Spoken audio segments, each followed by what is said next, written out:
Hello, કેમ છો dear students? તમે લોકોએ પેન્ટેડ એપ્લિકેશન ઓપન કરી એટલે તમને કંઈક આવી સ્ક્રીન દેખાતી હશે. હવે તમે અહીંયા નીચે જાશો માય કોર્સમાં તો તમને કંઈ નહીં દેખાતું હોય. તમે ડાઉનલોડમાં જાશો કે લાઈવમાં જાશો કે ટેસ્ટમાં જાશો, કેમ કાંઈ નથી દેખાતું? એટલા માટે નથી દેખાતું કારણ કે તમે એક નાની પ્રોસેસ નથી કરી. કેમ કરવાની છે? માનો કે તમે કોઈ પણ ધોરણમાં છો 6 થી 12, તો તમે અહીંયા જુઓ પેન્ટેડ સાથી ઓપ્શન છે. જો અહીંયા તમને દેખાતો હશે ને પેન્ટેડ સાથી ઓપ્શન સ્ટાન્ડર્ડ 12થની બાજુમાં, તે ઓપન કરો. માનો કે તમે ધોરણ 10 ની અંદર અભ્યાસ કરો છો. 10મા વાળા 10મું ક્લિક કરે, 11મા વાળા 11, 12 વાળા 12, 6, 7, 8 વાળા એનું ધોરણ ક્લિક કરે. પછી અહીંયા એક્સપ્લોરમાં જવાનું છે. એક્સપ્લોરમાં ગયા પછી અહીંયા એડ ટુ લાઇબ્રેરી, આ જે નીચે ઓપ્શન છે ને બ્લુ કલરનો, એ કરવાનું છે. હવે એડ ટુ લાઇબ્રેરી કરી લીધું એટલે તમને લોકોને અહીંયા કોર્સમાં જાશો તો ફ્રી કોર્સમાં જાશો. જો ફ્રી કોર્સ દેખાઈ ગયો. ઓકે, હવે એની અંદર બધા સ્વાધ્યાયના વિડીયો અને સોલ્યુશન્સ મૂકેલું છે. તમે બધા વિષય અહીંયા માનો કે 10મા ધોરણમાં ગયા, બરાબર, એક્સપ્લોર કર્યું તો તમારે ગણિત જોવું તો આખું ગણિતના વિડીયો તમને અહીંયા ચેપ્ટર હજી 2 મૂક્યા છે, બાકી મુકાઈ જશે, જોઈ શકો છો. વિજ્ઞાન આખું મુકાઈ ગયું તમે અહીંયા જોઈ શકો છો. એની પીડીએફ પણ તમને અહીંયા મળી જાય. સમાજ આખું મુકાઈ ગયું છે, અને પીડીએફ પણ અહીંયાથી મળી જશે અને વિડીયોઝ પણ મળી જશે. એ રીતના ગુજરાતી મુકાઈ ગયા છે.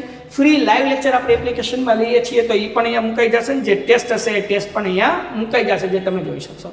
ક્લિયર થઈ ગયું? ઓકે, ડન થઈ ગયું. એવી રીતના 9મા ધોરણવાળા 9માનું જોઈ શકશે, 10મા વાળા 10માનું, 11, 12 બધાય પોતપોતાના ધોરણનું જોઈ શકશે. બીજી વસ્તુ, હવે તમે લોકો અહીંયા માય કોર્સીસમાં જાશો તો તમે ફ્રી કોર્સમાં દેખાશે. અગર તમે કોર્સ પરચેસ કરવા માંગો છો તો 10મામાં દાખલા તરીકે તમે છો તો તમે અહીંયા એક્સપ્લોરમાં જાશો એટલે તમને બધી કોર્સની ડિટેલ મળી જશે. અને અહીંયા બાય નાવ કરશો એટલે તમે અહીંયાથી કોર્સ પરચેસ કરી લેશો. જેવો આ કોર્સ પરચેસ કરશો એટલે તરત તમને માય કોર્સની અંદર તમને લોકોને અહીંયા આવી જશે, બરાબર ને, તમારો કોર્સ. પછી લાઈવ લેક્ચરની બધું દેખાવા મળશે. પછી અહીંયા ડાઉનલોડ ઓપ્શન, આપણે લાઈવ લેક્ચર છે, પીડીએફ છે, જે તમે ડાઉનલોડ કર્યું, વિડીયો છે તો વિડીયોમાં દેખાશે, અને પીડીએફ ડાઉનલોડ કરી તો પીડીએફમાં દેખાશે. ઓકે, પછી લાઈવ લેક્ચર. લાઈવ લેક્ચરની અંદર અપકમિંગ લાઈવ લેક્ચર, જો અપકમિંગ લાઈવ લેક્ચર છે કે જે આજે લાઈવ લેક્ચર આવવાના છે, જ્યારે સમય થઈ જશે એટલે અહીંયા લાઈવમાં દેખાડશે, નહીં પૂરા થઈ જશે એટલે તરત રેકોર્ડેડ લેક્ચર અહીંયા તમને દેખાઈ જશે, કે જેથી કરીને તમે લોકો ગમે ત્યારે રિવિઝન કરી શકો. એ ઉપરાંત અહીંયા લાઈવ ટેસ્ટ ઓપ્શન છે, જે બધા ધોરણમાં ધીરે ધીરે મુકાવા લાગશે. અહીંયાથી તમે ટેસ્ટ આપી શકશો. હવે ટેસ્ટ આપશો એટલે માનો કે ભાઈ ફટાફટ હું અહીંયા એક ટેસ્ટ આપી દઉં છું, ખાલી 5 સેકન્ડની અંદર હું જવાબ આવે જોઈએ, હે ને. પછી તમે બધાનું રિઝલ્ટ, તમારું રિઝલ્ટ અને બીજા બધાનું રિઝલ્ટ તમે જોઈ શકશો. આ ટેસ્ટ અહીંયાથી આ સબમિટ કરી એટલે તમને રિઝલ્ટ દેખાઈ જશે ને તમારો રેન્ક અહીં આવી જશે કે કેટલામો રેન્ક છે, ટોપ 3 વિદ્યાર્થી કોણ છે, એ બધું તમે અહીંયા જોઈ શકશો. ક્લિયર છે? ઓકે, તો અહીંયા તમે ટેસ્ટ પણ આપી શકશો. તો આપણી આ સરસ મજાની એપ્લિકેશન છે. આ મેં તમને ફ્રીવાળા બધા ફીચર્સ સમજાવ્યા છે. હવે પેઇડવાળા ફીચર્સ, અગર તમે માનો કે 9મામાં છો, 10મામાં છો, તમે અહીંયાથી પેઇડ કરો છો. પેઇડ કરશો એટલે અહીંયા માય કોર્સીસની અંદર આવી જશે ને પછી એના અંદર તમે જાશો એટલે બધા રેકોર્ડેડ લેક્ચર તમને, જે લાઈવ આપણે લઈએ છીએ પેઇડ, એ તમને અહીંયા દેખાઈ જશે. એની ટેસ્ટ સિરીઝ દેખાઈ જશે, હે ને. પછી તમારા માટે અમે નવી જે બેચ લાવીએ ત્યાં તમને જોવા દેખાઈ જશે. અને ખાસ અગત્યનું કે આમાં જે છે આપણે પેન્ટેજ સાથે બધું ફ્રી છે. બધા સ્વાધ્યાય પોથી, વિકાસ, દાલા, જે કંઈ પણ તમારા મટીરિયલ આવશે એ બધું અહીંયા તમને મુકાઈ જશે, જેથી ફેરબુક તમે કમ્પ્લીટ કરી શકશો. તો ઝડપથી પેન્ટેડ એપ્લિકેશન ડાઉનલોડ ન કરી તો કરી લો. અને જે લોકોએ ડાઉનલોડ કરી છે, આ જે છે એડ ટુ લાઇબ્રેરી, હજી પેન્ટેડ સાથે ખોલ્યું. માનો કે મારે ધોરણ 9 ઓપન કરવું છે, હું ધોરણ 9માં ગયો, એક્સપ્લોરમાં ગયો, એડ ટુ લાઇબ્રેરી કર્યું, તો હવે મને ધોરણ 9ની બધી ડિટેલ જે છે એ બહાર સાથે દેખાવા મળશે. તો માય કોર્સમાં તમે ફ્રીવાળામાં જાશો તો તમે ધોરણ 9 જોઈ શકશો, 10 જોઈ શકશો. કંઈ ડાઉનલોડ કર્યું હશે તો મળી જશે. હવે એના જો લાઈવ લેક્ચર આવી જશે 9માના અહીંયા તમે, હે ને. જો અપકમિંગમાં 9માના હવે લાઈવ લેક્ચર દેખાવા માંડ્યા અને કમ્પ્લીટ થાય એટલે કમ્પ્લીટેડ દેખાવા મળશે, બરાબર. એ ફ્રી છે. હવે તમે પેડ કરશો એટલે તમને પેડનું બધું તમને દેખાવા મળશે, ટેસ્ટ બેસ બધું. ડન છે? તો પેન્ટેડ એપ્લિકેશન ઝડપથી અપડેટ ન કર્યું હોય તો અપડેટ થઈ ગઈ છે, પ્લે સ્ટોર ઉપરથી અપડેટ કરી આવું. ડાઉનલોડ કરી છે, એડ ટુ લાઇબ્રેરી કોર્સ ન કરી તો કરી દો, ને જેને હજી પરચેસ કરવાનું બાકી છે એ પરચેસ કરી લો. મળીએ છીએ નેક્સ્ટ વિડીયોમાં. ત્યાં સુધી ગુડ બાય એન્ડ ધન્યવાદ. Painted painless learning. નમસ્કાર વિદ્યાર્થી મિત્રો, સ્વાગત છે તમારું તમારી પ્રિય યુટ્યુબ ચેનલ પેન્ટેડ સાથીમાં. મિત્રો, આજના વિડીયોમાં આપણે ધોરણ 8 સામાજિક વિજ્ઞાનના પ્રકરણ 3 ભારતનો પ્રથમ સ્વાતંત્ર્ય સંગ્રામના સ્વાધ્યાયના પ્રશ્નો અને તેના ઉત્તર જોઈશું. પ્રશ્ન 1. નીચેના પ્રશ્નોના ઉત્તર એક વાક્યમાં લખો. 1. ઈસવીસન 1857ના સંગ્રામનો પ્રથમ શહીદ કોણ ગણાય છે? જવાબ: મંગલ પાંડે 1857ના સંગ્રામનો પ્રથમ શહીદ ગણાય છે. 2. ભારતમાં હિન્દુ મુસ્લિમ એકતા તોડવા અંગ્રેજોએ કઈ નીતિ અપનાવી હતી? જવાબ: ભારતમાં હિન્દુ મુસ્લિમ એકતા તોડવા અંગ્રેજોએ ભાગલા પાડો અને રાજ કરોની નીતિ અપનાવી હતી. 3. ઓખા મંડળ વિસ્તારમાં કોણે કોણે અંગ્રેજોનો જબરદસ્ત પ્રતિકાર કર્યો? જવાબ: જોધા માણેક અને મુળુ માણેકે ઓખા મંડળ વિસ્તારમાં અંગ્રેજોનો જબરદસ્ત પ્રતિકાર કર્યો હતો. 4. ગુજરાતમાં ઈસવીસન 1857ના સ્વતંત્ર સંગ્રામ સાથે કયા કયા સ્થળો જોડાયેલા છે? જવાબ: ગુજરાતમાં અમદાવાદ, લુણાવાડ, પાટણ, આણંદ, દ્વારકા, ઓખા, વિજાપુર, ખેરાલુ અને સાબરકાંઠા ઈસવીસન 1857ના સ્વતંત્ર સંગ્રામ સાથે જોડાયેલા સ્થળો છે. પ્રશ્ન 2. ટૂંક નોંધ લખો. 1. ઈસવીસન 1857ના સંગ્રામના આર્થિક કારણો જણાવો. જવાબ: ભારતમાં આવેલ બ્રિટિશરોએ ભારતનું ભયંકર આર્થિક શોષણ કર્યું. તેમણે ભારતના વિદેશી વેપારનો નાશ કર્યો. તે ભારતને કાચા માલનું સંસ્થાન અને પાકા માલનું બજાર બનાવવા માંગતા હતા. તેમને જે જરૂરી માલ હતો, જેમ કે કપાસ, દળી, રેશમ વગેરે ફરજિયાત ભારતીયો ઉત્પાદન કરે તેવી નીતિ અપનાવી. સામે પક્ષે અનાજ અને કઠોળનું ઉત્પાદન ઘટે તેવી પરિસ્થિતિનું નિર્માણ થયું. અંગ્રેજોની અન્યાયી જકાત નીતિને કારણે ખેડૂત વર્ગ બરબાદ થઈ ગયો. ભારતના અનેક મહાન વેપારી મથકોનો અંગ્રેજોએ નાશ કરી નાખ્યો. આવા સમયે ભારતમાં વારંવાર પડતા દુષ્કાળોએ ભારતીય પ્રજાના દુઃખમાં વધારો કર્યો. ભારતના હુન્નર ઉદ્યોગો, ગ્રામ ઉદ્યોગો, હસ્તકળા કારીગરી એ બધું જ નાશ પામ્યું. જેથી ઈસવીસન 1857નો સંગ્રામ થયો ત્યારે રાજાઓ અને જમીનદારોની સાથે ખેડૂતો અને કારીગરોએ પણ બહુ જ મોટા પાયે સંગ્રામનો ભાગ લીધો હતો. 2. ઈસવીસન 1857ના સંગ્રામની નિષ્ફળતાના કારણો. જવાબ: 1. કેન્દ્રીય નેતાગીરીનો અભાવ. ઈસવીસન 1857ના સંગ્રામના ઘણા બધા નેતાઓ હતા, જેથી મોટી અવ્યવસ્થા ઊભી થઈ. રાજાઓ અને જાગીરદારોનો કોઈનો હુકમ માનવા તૈયાર ન હતા. વળી તેમની પાસે શિસ્ત પત્ર ન હતી. સંગ્રામના મુખ્ય નેતા બહાદુર શાહ અત્યંત વૃદ્ધ હતા. જુદી જુદી જગ્યાએ જુદા જુદા નેતાઓ નેતૃત્વ કરતા હતા. એટલે કેન્દ્રીય નેતાગીરીનો અભાવ તે નિષ્ફળતાનું મુખ્ય કારણ હતું. 2. અંગ્રેજોની લશ્કરી તાકાત. ઈસવીસન 1857ના સંગ્રામના નેતાઓ અને સૈનિકો કરતાં અંગ્રેજો પાસે આધુનિક લશ્કરી શસ્ત્ર, સરંજામ, રેલવે અને તાર વ્યવસ્થા હતા. શક્તિશાળી સેનાપતિઓની મદદથી તેમણે આ સંગ્રામને બહુ ઝડપથી દબાવી દીધું. દરિયાઈ તાકાત હોવાને કારણે ઇંગ્લેન્ડનું નૌકાદળ બહારથી બહુ ઝડપથી પોતાના નવા સૈનિકો લાવવા સક્ષમ બન્યું. જ્યારે સંગ્રામ કરતા નેતાઓમાં લક્ષ્મીબાઈ અને તાત્યા ટોપેને બાદ કરતા કોઈ શક્તિશાળી નેતૃત્વ ન હતું. 3. અન્ય કારણો. મોટાભાગના રાજાઓ આ સંગ્રામથી અલિપ્ત રહ્યા હતા. એટલું જ નહીં, હૈદરાબાદ, કાશ્મીર, પટિયાલા, ઇન્દોર, ગ્વાલિયર, વડોદરા અને ભોપાલના શાસકોએ તો અંગ્રેજોને સહકાર આપ્યો હતો. શીખો અને ગુરખાઓએ પણ અંગ્રેજોના પક્ષે લડીને આ સંગ્રામને નિષ્ફળ બનાવ્યો હતો. પ્રશ્ન 2. નીચેના પ્રશ્નના ઉત્તર લખો. 1. ઈસવીસન 1857ના સ્વતંત્ર સંગ્રામ માટેના જવાબદાર કારણો વિશે લખો. 1. રાજકીય કારણો. આ સંગ્રામનું મુખ્ય કારણ ભારતમાં બ્રિટિશ સત્તાની સ્થાપના હતું. ઈસવીસન 1757ના પ્લાસીના યુદ્ધથી બ્રિટિશરોએ ભારતમાં શાસન સ્થાપનાની શરૂઆત કરી. તેમણે મૈસૂર વિગ્રહ કરી ટીપુ સુલતાનના સામ્રાજ્યને સમાપ્ત કર્યું. ભારતમાં રહેલી ડચ અને ફ્રેન્ચ કંપનીઓને હરાવી પોતાના સામ્રાજ્યનો વિસ્તાર કર્યો. અવધના નવાબ, હૈદરાબાદના નિઝામ, મુઘલ બાદશાહ, બંગાળના નવાબ તાંજોરને એક પછી એક હરાવી દીધા. મરાઠા યુદ્ધમાં મરાઠાઓને પણ હરાવી દીધી. ઈસવીસન 1818માં સુધીમાં સંપૂર્ણ ભારત પર પોતાની રાજકીય સત્તા સ્થાપિત હતી. બ્રિટિશ સામ્રાજ્યવાદને કારણે ભારતીયો રાજકીય સત્તાથી દૂર જતા રહ્યા. જે દેશી રજવાડા બચ્યા હતા તેમણે પણ વેલેન્સીની સહાયકારી યોજના સ્વીકારી પોતાના રાજ્યોને અંગ્રેજોને આધીન બનાવી દીધા હતા. એટલે હવે ભારતીયોને સ્થાને એક વિદેશી કંપની ભારતમાં રાજ કરતી હતી, જેમાં ભારતીયોનું શોષણ થતું હતું.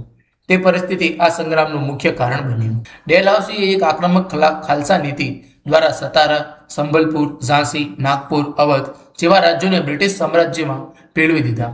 એટલું જ નહીં, તેણે પેશવા, નાના સાહેબ અને અન્ય રાજાઓને આપતા પેન્શન બંધ કરી તેમને સમાપ્ત કરવાનો પ્રયત્ન કર્યો. અનેક જમીનદારોની જમીનો જપ્ત કરી લીધી હતી. પરિણામે આ બધાનો રોષ આ સંગ્રામનું કારણ બન્યું. વહીવટી કારણ. કંપનીના વહીવટતંત્રમાં ભારતીયોને કોઈ જ સ્થાન ન હતું. ઉચ્ચ સ્થાનો પર માત્ર અંગ્રેજ અધિકારીઓની જ નિમણૂક થતી હતી. વળી અંગ્રેજોની વહીવટી વ્યવસ્થા લોકો માટે પીડાદાયક હતી. તેમણે સામાન્ય અને ગરીબ વર્ગ પર ભારે કરવેરા નાખ્યા હતા. ખેડૂતો પાસેથી કડક રીતે મહેસૂલની ઉઘરાણી કરવામાં આવતી. ન્યાયતંત્ર અત્યંત ખર્ચાળ હતું અને પોલીસ તંત્ર નિષ્ક્રિય હતું. વળી ભારતીય કર્મચારી અને અંગ્રેજ કર્મચારીના પગારમાં મોટો તફાવત હતો. આ બધી બાબતોએ ઈસવીસન 1857ના સંગ્રામને ઈંધણ પૂરું પાડ્યું. આર્થિક કારણ. ભારતમાં આવેલ બ્રિટિશરોએ ભારતનું ભયંકર આર્થિક શોષણ કર્યું. તેમણે ભારતના વિદેશી વેપારનો નાશ કર્યો. તે ભારતને કાચા માલનું સંસ્થાન અને પાકા માલનું બજાર બનાવવા માંગતા હતા. તેમને જે જરૂરી માલ હતો જેમ કે કપાસ, ગળી, રેશમ વગેરે ફરજિયાત ભારતીય ઉત્પાદન કરે તેવી નીતિ અપનાવી. સામે પક્ષે અનાજ અને કઠોળનું ઉત્પાદન ઘટે તેવી પરિસ્થિતિનું નિર્માણ થયું. અંગ્રેજોની અન્યાયી જકાત નીતિને કારણે ખેડૂત વર્ગ બરબાદ થઈ ગયું. ભારતના અનેક મહાન વેપારી મથકોએ અંગ્રેજોને નાશ કરી નાખ્યા. આવા સમયે ભારતમાં વારંવાર પડતા દુષ્કાળોએ ભારતીય પ્રજાના દુઃખમાં વધારો કર્યો. અનાજની અછતને લીધે લાખો ભારતીયો દુષ્કાળના ખપ્પરમાં હોમાઈ ગયા. ભારતના હુન્નર ઉદ્યોગ, ગ્રામ ઉદ્યોગ, હસ્તકળા, કારીગરી એ બધું જ નાશ પામ્યું. જેથી ઈસવીસન 1857નો સંગ્રામ થયો. ત્યારે રાજાઓ અને જમીનદારોની સાથે ખેડૂતો અને કારીગરોએ પણ બહુ જ મોટા સંગ્રામમાં ભાગ લીધો હતો. 4. સામાજિક ધાર્મિક કારણ. અંગ્રેજોએ ભારતીયોના સમાજ અને ધર્મમાં પણ ચંચુપાત કર્યો હતો. ખ્રિસ્તી પાદરીઓએ ભારતમાં હિન્દુ અને મુસ્લિમોને ખ્રિસ્તી ધર્મમાં વટલાવવા ખૂબ પ્રયત્નો કર્યા.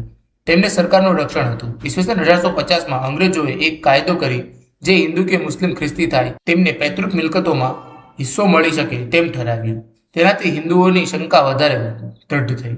અંગ્રેજો અવારનવાર ભારતીયો સાથે તિરસ્કારપૂર્ણ વ્યવહાર કરતા. લશ્કરી કારણ.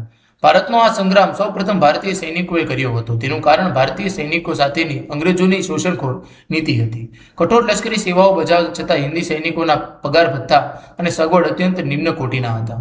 કોઈ પણ ભારતીય સૈનિક સુબેદારથી વધારે ઉચ્ચ હોદ્દા મેળવી શકતો નહીં. વળી અંગ્રેજો ભારતીય સૈનિકો સાથે કોઈ સામાજિક વ્યવહાર કરતા નહીં. ભારતીય સૈનિકોને પાઘડી બાંધવા, તિલક કરવા અને દાઢી રાખવા પર પ્રતિબંધ ફરમાવવામાં આવ્યો હતો. વળી ભારતીય સૈનિકોને તેમની ધાર્મિક ભાવના વિરુદ્ધ દરિયા પાર જવાની બાંહેધરી આપવી પડતી. આ બધા કારણોને લીધે ભારતીય સૈનિકો અંગ્રેજો વિરુદ્ધ ઉશ્કેરાયા. તાત્કાલિક કારણ. ઈસવીસન 1857ના સંગ્રામનું એક તાત્કાલિક કારણ હતું. ચરબીવાળા કારતૂસ. અંગ્રેજ સરકારે સૈનિકો માટે જૂની બ્રાઉન બેઝ રાઇફલની જગ્યાએ નવી એનફિલ્ડ રાઇફલ ઉપયોગમાં લેવાનું નક્કી કર્યું હતું. આ રાઇફલના કારતૂસના ઉપયોગ ઉપરના ભાગે આવેલી કેપને દાંત વડે તોડવાની હતી. જાન્યુઆરી 1857માં બંગાળમાં રહેલા ભારતીય સૈનિકોમાં એવી અફવા ફેલાઈ બ્રાઉન બેઝ રાઇફલ કે આ કારતૂસો પર લગાવવામાં આવેલ કેપમાં ગાય અને ડુક્કરની ચરબીનો ઉપયોગ થાય છે. હિન્દુ અને મુસ્લિમ એમ બંને ધર્મના સૈનિકો આ વાતથી અકળાઈ ઉઠ્યા. કારણ કે ગાય હિન્દુઓ માટે પવિત્ર હતી જ્યારે મુસ્લિમ માટે ડુક્કરનું માંસ વજ્જર્ય પ્રતિબંધિત ગણાતું. હવે તે મોઢામાં મૂકવાનો પ્રસંગ આવે તો તેઓ ધર્મભ્રષ્ટ થાય. સિપાહીઓએ આ કારતૂસ વાપરવાનો ઇનકાર કરી નવી એનફિલ્ડ રાઇફલ સંગ્રામની શરૂઆત કરી. કેટલાક ઇતિહાસકારોના મતે આ માત્ર અફવા નહોતી. 2. કેન્દ્રીય નેતાગીરીનો અભાવ. ઈસવીસન 1857ના સ્વતંત્ર સંગ્રામની નિષ્ફળતાનું મુખ્ય કારણ ગણાય છે. વિધાન સમજાવો. જવાબ. ઈસવીસન 1857ના સંગ્રામના ઘણા બધા નેતાઓ હતા જેથી મોટી અવ્યવસ્થા ઊભી થઈ. રાજાઓ અને જાગીરદારો કોઈનો હુકમ માનવા તૈયાર ન હતા. વળી તેમની પાસે શિસ્ત પણ ન હતી. સંગ્રામના મુખ્ય નેતા બહાદુર અત્યંત વૃદ્ધ હતા. જુદી જુદી જગ્યાએ જુદા જુદા નેતા નેતૃત્વ કરતા હતા. એટલે કેન્દ્રીય નેતાગીરીનો અભાવ તે નિષ્ફળતાનું મુખ્ય કારણ હતું. 3. ઈસવીસન 1857ના સ્વતંત્ર સંગ્રામના સ્વરૂપ વિશે સવિસ્તાર નોંધ લખો. જવાબ. વિભિન્ન ઇતિહાસકારો અને વિદ્વાનો ઈસવીસન 1857ના સંગ્રામને જુદું જુદું સ્વરૂપ આપે છે. અંગ્રેજો તેને માત્ર સૈનિક વિદ્રોહ કહે છે. કેટલાક ભારતીયો પણ તેને જન વિદ્રોહ માને છે. ઇંગ્લેન્ડના રાજપુરુષો ડિઝરાયેલી તેને રાજકીય અને ધાર્મિક બળવો કહે છે. વિનાયક દામોદર સાવરકર આ સંગ્રામને ભારતનો પ્રથમ સ્વતંત્ર સંગ્રામ ગણાવે છે. આવું જ પટ્ટાભી સીતા રામૈયાનું માનવું છે. ડોક્ટર સેન તેને સ્વતંત્ર સંગ્રામની ઉપમા આપે છે. જોકે સિપાહીઓના બળવા કરતાં તેનું સ્વરૂપ વધારે વ્યાપક અને પ્રભાવી હતું તે ચોક્કસ છે. પ્રશ્ન 3. નીચે આપેલ વિકલ્પમાંથી સાચો વિકલ્પ શોધીને ઉત્તર લખો. 1. ઈસવીસન 1857ના સંગ્રામમાં મુખ્ય સ્થળોમાં નીચેનામાંથી કયા સ્થળોનો સમાવેશ થતો નથી? જવાબ સી. ચંદીગઢ. 2. ખાલસા નીતિની અનેક રાજ્યોને બ્રિટિશ સામ્રાજ્ય ભેળવી દેનાર. જવાબ બી. ડેલહાઉસી. 3. એનફિલ્ડ રાઇફલ કારતૂસ પર કયા બે પ્રાણીઓની ચરબી લગાડી હોવાની સૈનિકોને શંકા હતી? જવાબ એ. ગાય, ડુક્કર. મિત્રો, અહીંયા આપણો સ્વાધ્યાય એ પૂર્ણ થાય છે. તમે હજુ સુધી પેન્ટેડ સાથે ન જોડાયા હો તો આજે પેન્ટેડ સાથેને સબસ્ક્રાઇબ કરો. હવે આપણે મળીશું એક નવા પાઠના સ્વાધ્યાયના પ્રશ્નો અને તેના ઉત્તરો સાથે. હેલો, કેમ છો ડિયર સ્ટુડન્ટ્સ? તમે લોકોએ પેન્ટેડ એપ્લિકેશન ઓપન કરી એટલે તમને કંઈક આવી સ્ક્રીન દેખાતી હશે. હવે તમે અહીંયા નીચે જાશો માય કોર્સમાં તો તમને કાંઈ નહીં દેખાતું હોય. તમે ડાઉનલોડમાં જાશો કે લાઈવમાં જાશો કે ટેસ્ટમાં જાશો, કેમ કાંઈ નથી દેખાતું? એટલા માટે નથી દેખાતું કારણ કે તમે એક નાની પ્રોસેસ નથી કરી. કેમ કરવાની છે? માનો કે તમે કોઈ પણ ધોરણમાં છો, 6 થી 12, તો તમે અહીંયા જુઓ પેન્ટેડ સાથી ઓપ્શન છે. જો અહીંયા તમને દેખાતો હશે ને પેન્ટેડ સાથી ઓપ્શન સ્ટાન્ડર્ડ 12th ની બાજુમાં, તે ઓપન કરો. માનો કે તમે ધોરણ 10 ની અંદર અભ્યાસ કરો છો, 10મું ક્લિક કરે, 11મા વાળા 11, 12 વાળા 12, 6, 7, 8 વાળા એનું ધોરણ ક્લિક કરે. પછી અહીંયા એક્સપ્લોરમાં જવાનું છે. એક્સપ્લોરમાં ગયા પછી અહીંયા એડ ટુ લાઇબ્રેરી, આ જે નીચે ઓપ્શન છે ને બ્લુ કલરનો, એ કરવાનું છે. હવે એડ ટુ લાઇબ્રેરી કરી લીધું એટલે તમને લોકોને અહીંયા કોર્સમાં જાશો તો ફ્રી કોર્સમાં જાશો. જો ફ્રી કોર્સ દેખાઈ ગયો. ઓકે, હવે એની અંદર બધા સ્વાધ્યાયના વિડીયો અને સોલ્યુશન્સ મૂકેલું છે. તમે બધા વિષય અહીંયા માનો કે 10મા ધોરણમાં ગયા, બરાબર, એક્સપ્લોર કર્યું તો તમારે ગણિત જોવું તો આખું ગણિતના વિડીયો તમને અહીંયા ચેપ્ટર હજી 2 મૂક્યા છે, બાકી મુકાઈ જશે, જોઈ શકો છો. વિજ્ઞાન આખું મુકાઈ ગયું તમે અહીંયા જોઈ શકો છો, એની પીડીએફ પણ તમને અહીંયા મળી જાય. સમાજ આખું મુકાઈ ગયું છે, અને પીડીએફ પણ અહીંયાથી મળી જશે અને વિડીયોઝ પણ મળી જશે. એ રીતના ગુજરાતી મુકાઈ ગયા છે. ફ્રી લાઈવ લેક્ચર આપણે એપ્લિકેશનમાં લઈએ છીએ તો એ પણ અહીંયા મુકાઈ જશે. જે ટેસ્ટ હશે એ ટેસ્ટ પણ અહીંયા મુકાઈ જશે, જે તમે જોઈ શકશો. ક્લિયર થઈ ગયું? ઓકે, ડન થઈ ગયું. એવી રીતના 9મા ધોરણવાળા 9માનું જોઈ શકશે, 10મા વાળા 10માનું, 11, 12 બધાય પોતપોતાના ધોરણનું જોઈ શકશે. બીજી વસ્તુ, હવે તમે લોકો અહીંયા માય કોર્સિસમાં જાશો તો તમે ફ્રી કોર્સમાં દેખાશે. અગર તમે કોર્સ પરચેસ કરવા માંગો છો તો 10મામાં દાખલા તરીકે તમે છો તો તમે અહીંયા એક્સપ્લોરમાં જાશો એટલે તમને બધી કોર્સની ડિટેલ મળી જશે. અને અહીંયા બાય નાવ કરશો એટલે તમે અહીંયાથી જ કોર્સ પરચેસ કરી લેશો. જેવો આ કોર્સ પરચેસ કરશો એટલે તરત તમને માય કોર્સની અંદર તમને લોકોને અહીંયા આવી જશે, બરાબર ને, તમારો કોર્સ. પછી લાઈવ લેક્ચરની બધું દેખાવા મળશે. પછી અહીંયા ડાઉનલોડ ઓપ્શન, આપણે લાઈવ લેક્ચર છે, પીડીએફ છે, જે તમે ડાઉનલોડ કર્યું, વિડીયો છે તો વિડીયોમાં દેખાશે અને પીડીએફ ડાઉનલોડ કરી તો પીડીએફમાં દેખાશે. ઓકે, પછી લાઈવ લેક્ચર. લાઈવ લેક્ચરની અંદર અપકમિંગ લાઈવ લેક્ચર, જો અપકમિંગ લાઈવ લેક્ચર છે કે જે આજે લાઈવ લેક્ચર આવવાના છે, જ્યારે સમય થઈ જશે એટલે અહીંયા લાઈવમાં દેખાડશે, નહીં પૂરા થઈ જશે એટલે તરત રેકોર્ડેડ લેક્ચર અહીંયા તમને દેખાઈ જશે, કે જેથી કરીને તમે લોકો ગમે ત્યારે રિવિઝન કરી શકો. એ ઉપરાંત અહીંયા લાઈવ ટેસ્ટ ઓપ્શન છે, જે બધા ધોરણમાં ધીરે ધીરે મુકાવા લાગશે. અહીંયાથી તમે ટેસ્ટ આપી શકશો. હવે ટેસ્ટ આપશો એટલે માનો કે ભાઈ ફટાફટ હું અહીંયા એક ટેસ્ટ આપી દઉં છું, ખાલી 5 સેકન્ડની અંદર હું જવાબ આવે જોઈએ, હે ને. પછી તમે બધાનું રિઝલ્ટ, તમારું રિઝલ્ટ અને બીજા બધાનું રિઝલ્ટ તમે જોઈ શકશો. આ ટેસ્ટ અહીંયાથી આ સબમિટ કરી એટલે તમને રિઝલ્ટ દેખાઈ જશે ને તમારો રેન્ક અહીં આવી જશે કે કેટલામો રેન્ક છે, ટોપ 3 વિદ્યાર્થી કોણ છે, એ બધું તમે અહીંયા જોઈ શકશો. ક્લિયર છે? ઓકે, તો અહીંયા તમે ટેસ્ટ પણ આપી શકશો. તો આપણી આ સરસ મજાની એપ્લિકેશન છે. આ મેં તમને ફ્રીવાળા બધા ફીચર્સ સમજાવ્યા છે. હવે પેડવાળા ફીચર્સ, અગર તમે માનો કે 9મામાં છો, 10મામાં છો, તમે અહીંયાથી પેડ કરો છો, પેડ કરશો એટલે અહીંયા માય કોર્સિસની અંદર આવી જશે ને પછી એના અંદર તમે જાશો એટલે બધા રેકોર્ડેડ લેક્ચર તમને જે લાઈવ આપણે લઈએ છીએ પેડ, એ તમને અહીંયા દેખાઈ જશે, એની ટેસ્ટ સિરીઝ દેખાઈ જશે, હે ને. પછી તમારા માટે અમે નવી જે બેચ લાવીએ ત્યાં તમને જોવા દેખાઈ જશે. અને ખાસ અગત્યનું કે આમાં જે છે આપણે પેન્ટેજ સાથે બધું ફ્રી છે. બધા સ્વાધ્યાય પોથી, વિકાસ, ગાલા, જે કંઈ પણ તમારા મટીરિયલ આવશે એ બધું અહીંયા તમને મુકાઈ જશે, જેથી ફેરબુક તમે કમ્પ્લીટ કરી શકશો. તો ઝડપથી પેન્ટેડ એપ્લિકેશન ડાઉનલોડ ન કરી તો કરી લો. અને જે લોકોએ ડાઉનલોડ કરી છે, આ જે છે એડ ટુ લાઇબ્રેરી, હજી પેન્ટેડ સાથે ખોલ્યું. માનો કે મારે ધોરણ 9 ઓપન કરવું છે, હું ધોરણ 9માં ગયો, એક્સપ્લોરમાં ગયો, એડ ટુ લાઇબ્રેરી કર્યું, તો હવે મને ધોરણ 9ની બધી ડિટેલ જે છે એ બહાર સાથે દેખાવા મળશે. તો માય કોર્સમાં તમે ફ્રીવાળામાં જાશો તો તમે ધોરણ 9 જોઈ શકશો, 10 જોઈ શકશો, કંઈ ડાઉનલોડ કર્યું હશે તો મળી જશે. હવે એના જો લાઈવ લેક્ચર આવી જશે 9માં અહીંયા તમે, હે ને. જો અપકમિંગમાં 9માં હવે લાઈવ લેક્ચર દેખાવા માંડ્યા અને કમ્પ્લીટ થાય એટલે કમ્પ્લીટેડ દેખાવા મળશે, બરાબર. એ ફ્રી છે.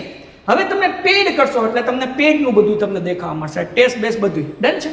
તો પેન્ટેડ એપ્લિકેશન ઝડપથી અપડેટ ન કર્યું હોય તો અપડેટ થઈ ગઈ છે, પ્લે સ્ટોર ઉપરથી અપડેટ કરી આવું.